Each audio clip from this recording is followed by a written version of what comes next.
They had some of the smartest, most educated of us fooled. And you know how they did it? Because they did it through the educational system. Hi, my name is Arielinc, and welcome to the Queen's Corner, where we really dive deep into some uncomfortable truths that I believe our community really needs to talk about. And today our topic is African American or American Indian. Okay, and I really want to ask the question, who do you think you are? Are you African American or are you American Indian? And I really want you to take your time and think about this. And don't take my word for it, don't take other people's word for it, but take your family's word for it. Do your research on your family. Ask your grandmother, ask your great-grandparents if you still have them around. While you can, record them. Ask them, what was their life like? And you know what is really sad? Is we will take the media's idea of who we are supposed to be and who we are versus our own family's idea of who we are. And the way they got to us is because a lot of us, I myself am a millennial, and when I ask my mom this question about who we are and what are we really, she says that we are Negro. And I say, well, Mom, Negro isn't a nationality. Negro is a word that they use for Black people, but doesn't describe what we are. And she was just like, no, we're Negroes. Like, well, are we African American? And she's like, we're Negro. And I was like, well, are we American Indian? And she's like, we're Negro. And so when you look at people, look at parents who are like that, it's because they're stuck in a mindset because somewhere down the line, they scared our parents to death. And you know what they did? And some of us, they scared some of our grandparents to death. And there's actual states, if you look at Virginia, there's actual law that claimed that if you claimed Indian, that you would go to jail for a year. That's how serious it was for our people at one time. To where they got so scared that they just stopped claiming who they were because of who was in control at the time. So some of our parents won't admit it still. But you have to go to those relatives that you believe will admit and will tell you about their history. Okay, so go and look at your history. Where do you come from? Okay, it didn't take me long to trace my roots back to South Carolina. My mom was actually born in Charleston, South Carolina, and that's where they say the most slaves were actually dropped off from, what is in South Carolina. But when you actually go there and you actually ask your relatives, what do they remember? Do they remember being slaves? Do they remember this form of bondage? A lot of them don't remember it at all. And a lot of them were actually owners of farms, were actually business owners. My great grandfather was actually an owner of a convenience store, and he was a real prominent man. And I gotta figure out this YouTube so I can actually put pictures up. But the picture I have of my great grandfather and my great grandmother, she was a beautiful young lady. Her name was Maggie, and his name was Charles. And he had on this nice suit, and he looked very professional. And they say my great grandfather was a real stand-up guy in the community, and he owned a general store and stuff like that. And so you really have to ask these questions. Are they true? And who is telling them? If you cannot trust your own bloodline and you trust a textbook that was created in the 60s and the 50s by certain people in our government that did not have interest for those of our skin tone other than your family, then there's something going on in your head. And how I started this talk was, I said, they duped some of the smartest of our kind, and I really mean that. They got to us young. They got to the children young. And some of us, they got to some of our parents young, i.e. my mom. And they indoctrinated us of who they wanted us to be. First, it was colored, and then it was Negro. And then in the 1970s, it turned into African American because they wanted to put this on us that we were slaves coming from a different country. And why would they want to do this? because they didn't want us to want our land back. What if we all at one time wanted our land back? Yeah, it takes a minute. Just pause and think about that. Why would they want to sell us the narrative that this is not our home? It's deep and it's sad, and we have to understand what happens. And when I ask the question of who I am, I first start off with one, I am a child of God. And I believe that God has put me on this search to really find out, number two, where is my real home? And I am such a stickler for truth, because at one point, I was out there the new age stuff and, like really figuring out what the truth is. And I always came back to God, always came back to Jesus as the truth. Okay. And then after that, I was like, okay, so where am I from? Where am I from really? And so I went down this rabbit hole of African American. And if you know me, I'm a fashion designer and I design a lot of clothes for people. And clothes really mean a lot to me because you can really pinpoint the culture and the time, place of what is going on. And I've always been drawn to dressing people like me. And so last year for Black History Month, I came out with this collection of African print clothings with feathers on them and everything. And I presented it to the world, and I was so happy because I thought, this is us. We will embrace this. We will embrace where we came from. And it's no shame because this is who we are. And it flopped. It did not do well. Very little people bought it. And at the end, I was wondering why. And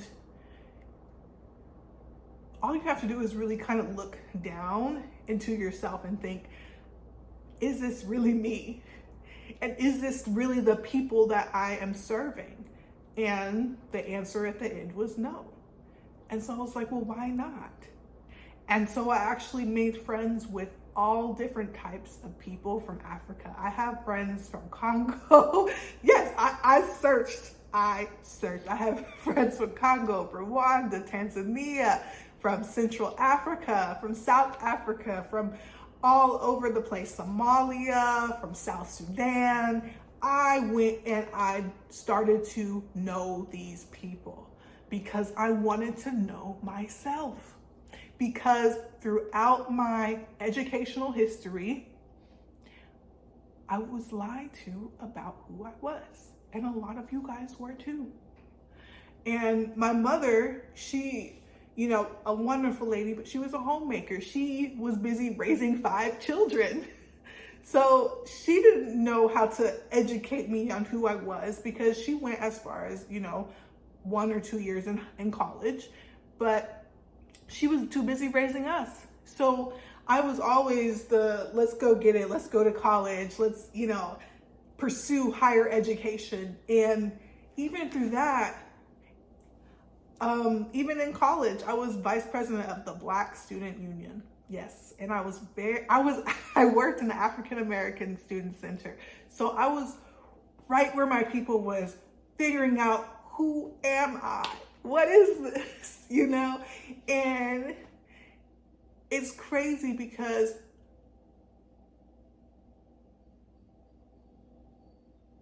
this lie has been going on for a long time. And I didn't find out the truth until about a month ago. But the thing is, deep down, I knew the truth, but I didn't know how to pursue it. I've always known that we've had Cherokee Indian in our family. Always known that. Always known that we've had Cherokee. My grandmother told me stories of her long hair and how she went to the hair salon and they actually cut off all her hair because they were jealous of it. So I've heard these stories in my family. But when you're surrounded by what you think is higher education, and you're surrounded by these ideas and these ideas of how to get your people out of a certain state, you gravitate towards that because you think that's going to bring you change. You think it's going to change your community. But searching for all this knowledge, I forgot who I really was and the small little stories in my family that I could just go back to and remember, because the world is loud and sometimes our family history is quiet, because there's sometimes a lot of pain in history, and our people went through a lot of pain. They had to hide who they were for a minute. And not saying that we were these lowly people, because we were great people. We governed ourselves. We had thriving communities that they burned down a lot of times, but we had thriving communities. But once these foreigners came and started educating our children and indoctrinating our children, they were able to erase this sense of self and replace it with this Black, with this African American, with this story that is so fake.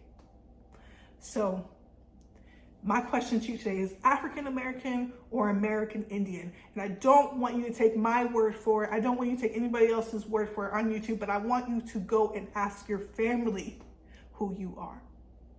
And this is for the people who look like me, my community, because I believe that 90% of my community is in the same boat as me, because I understand who I serve. And I try to understand them better every day to not only make my community better, my company better, but my community better, because we deserve to be happy. We deserve to know who we are and shine through who we are, and not have to hide who we are or what we like or what we desire or how we dress, or how we act together as a community. We shouldn't have to feel like we're nothing, because Black it's a misnomer. It doesn't really mean anything. It's not a community. But when you say American Indian, when you say an Aboriginal to America, native of this land, from America, it takes on a whole nother meaning of why you love this country. And it's so funny, because even from my search of who I was and all the people that I met that are actually from Africa, I did not have to go far to find them. A lot of us don't even have the finances to go to Africa to do our research. We can just find the Africans that came here searching for asylum and ask them ourselves. Because America is the best place to be. This is a great land. And we are a great people, but once we realize this is our land and that we love being here and that we love each other, then we can move forward. If we keep taking this narrative on, this is not our land and this is not where we came from, we're gonna keep searching for something far away that we might not ever make it to, rather than really understanding that we are the solution right here. In our hometown, And they won't tell us this in college. And eventually I'll put out some more information, but I always say, go and research Dayton Calloway. He does a phenomenal historical job of really pinpointing the times in history when we started to forget who we were. Okay, and also your favorite aunt and uncle, Ted and Phoebe, they're also great as well. And I want you to go research them as well. But don't take our word for it on YouTube. Go ask your family if they're willing to speak, because some people aren't ready to speak yet. And that's the sad truth of it. And that's why a lot of these celebrities that we see in our face every single day are not saying anything. Because one, they might have been bought out to not say nothing, or they're making a lot of money because of this out of Africa thing. But that's okay, because us as a people, we should be able to just talk to each other, and we should be able to spread this information with our families so that it gets around to everybody, because this is important. This is so important. And I was willing to look like a plum fool to figure out who I am. And I hope that you're willing to as well, because it's important. We shouldn't hate each other, and we should not hate ourselves. That's why everything just seems like it's not changing, because we don't understand our history. We let the white man, and white is a misnomer because that doesn't exist either. They're all people from different countries and different provinces in Europe that came over here because they were seeking asylum too. Everyone that is not of our skin tone, that was not here, not the copper colored people, they were seeking asylum, or they were very poor and poverty stricken in their own country. So they came here to seek peace. And there's nothing wrong with that, but you need to understand the difference. And then why they wanted to rule over this land, because it was a place for them to seek peace. But we were already here. So they had to figure out, okay, how do we push them to the side so we can usher these people in for peace? So it's a lot. It's a lot to take in. And I've spent many of days just like, we really have been living in like a Truman Show. I feel like as a Black person, I live in Georgia, and I live in an area with the most immigrants coming to America, Clarkston, Georgia, and I love it. It's a rich society. But in the society, it taught me who I was, because I was around so many other people. So just ask your family, African American, or are you really American Indian? And it's okay to say that. If someone comes and strikes you down for saying that you're American Indian, then holler at me, and we will come and find them, because we're not scared anymore. There's nothing to be scared about anymore. Okay, what Kanye West has been portraying in all of his crazy feats is this search for identity that Black people have been starved of for a long time. But it's here now. So I hope you learned something from this, and I hope you go and have some conversations with your family, and have a blessed one. God bless.